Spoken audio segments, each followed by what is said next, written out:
Dobar dan svima. Najprije bih htio reći da svi oni koji žele primati obavijesti o mojim novim radovima na ovome kanalu, dakle i o novom snimljenom videu i o novim objavama u zajednici,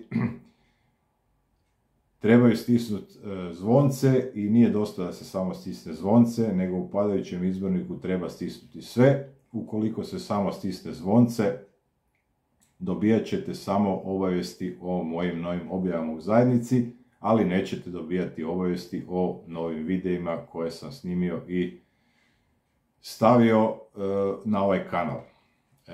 Svjedoci smo bili u više navrata kako agendaši, globalisti i njihove sluge izričito apostrofiraju i spominju kao jedan od glavnih problema u zaštiti svijeta u kojem živimo i kao jedan od glavnih uzročnika i najvećih emisija CO2 i metana spominju životinje, odnosno krave, odnosno uzgajivače stoke. Kao jednostavno rješenje također smo mogli svi skupa vidjeti da nam se nudi zamjena toga svega, dok oni naravno tržište ne popune svojim mesnim zamjenama koje proizvode u laboratoriju.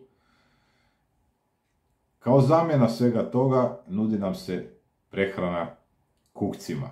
I stalno se napominje ista priča, da su kukci bogati proteinima, da su jeftini, da ih se može uzgajati i spremati kod kuće.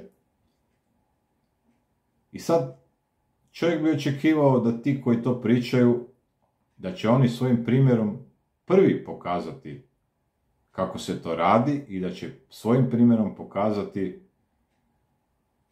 kako će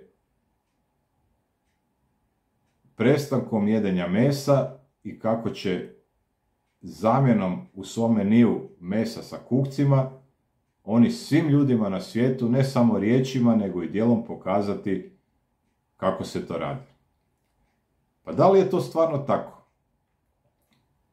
Svi ste možda čuli, a vi koji niste čuti ćete sada, da se u Egiptu trenutno od 6.11. do 18.11. održava klimatski summit, takozvani COP27, na kojem vjerojatno sudjeluju svi ti koji trabunjaju o tome da se mi bi svi trebali hraniti kuksima, da bi na taj način bili odgovorni, da bi na taj način smanjili emisiju CO2 i metana i na taj način bi očuvali prirodu, klimu i sve ostalo. Čovjek bi očekivao da će ti koji to pričaju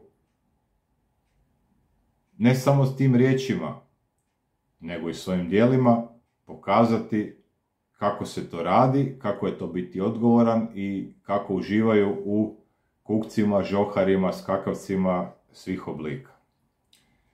Da li je to tako?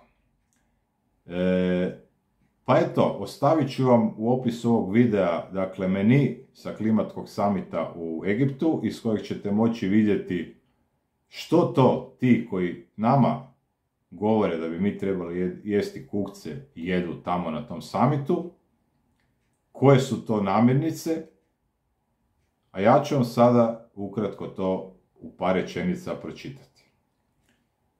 Kaže, jelovnik hrane za VIP osobe koje sudjeluju na klimatskom samitu u Egiptu uključuje govedinu, piletinu, ribu i mliječne proizvode uz beskrajne koktele za $125. Kaže, svjetski čelnici, delegati koji putuju u Egipat na konferenciju o klimi moći će ručati vani goveđe medaljone prekriveni umakom od gljiva od 90 funti, moći će pijuckati otmjene koktele bez dna, dok će se suočavati sa razmišljanjem da se treba smanjiti konzumacija mesa kako bi se spasio svijet u kojem živimo. Dužnosnici koji zauzmu mjesto u ekskluzivnom VIP restoranu konferencije moći će objedovati u nizu skupih mesnih i ribljih jela koje se poslužuju tijekom 12-dnevne klimatske konferencije u Sharm el Sheikhu ovaj tjedan. Oni s ukusom za luksuzno mogu ugrabiti medaljon od Agnus govedine sa pirenim krumpirom za skupih $100 ili kremasti losos za $40. Nakon što to pojedu, mogu uživati u pladnju sa morskim plodovima za $50. Delegati koji traže napitak nakon večere mogu nabaviti jednosatni neograničiti paket pića od $50, uključujući pivo te crvena i bijela vina, a oni sladokusci mogu platiti čak $125 za 90 minuta beskrajnih koktela, uključujući punč od voća i ruma, klasičnu margaritu i pina coladu. Dakle, ne samo to, da ti koji lupetaju da bi cijeli svijet i svi ljudi trebali jesti kukce kao zamjenu za meso da bi spasili svijet u kojem živimo, vidite da bezbroj puta se ponavlja uvijek isto. Sve to što govore, oni prvi, ne samo da im ne pada na pamet da to rade, nego uživaju u najvećim mogućim delicijama i bakanalijama koje možete zamisliti. Isto tako je bilo kada su lupetali o socijalnoj distanci i maskama. Na mojem rezervnom kanalu sam objavio video sa jedne konferencije gdje su nakon tog lupetanja tih maski u nekakvom VIP prostoru uživali uz roštilj bez ikakve brnjice na glavi i bez ikakve socijalne distance, opijali su se uz pivo, vino i pekli su roštilj uz ocean i nije im na kraj pameti bilo da rade slične stvari ili te stvari o kojima govore i o kojima su govorili cijelome svijetu. Uz ovo sve ću nadodati da su ti delegati i ti čelnici država došli sa preko 400 što privatnih, što državnih zrakoplova na tu konferenciju.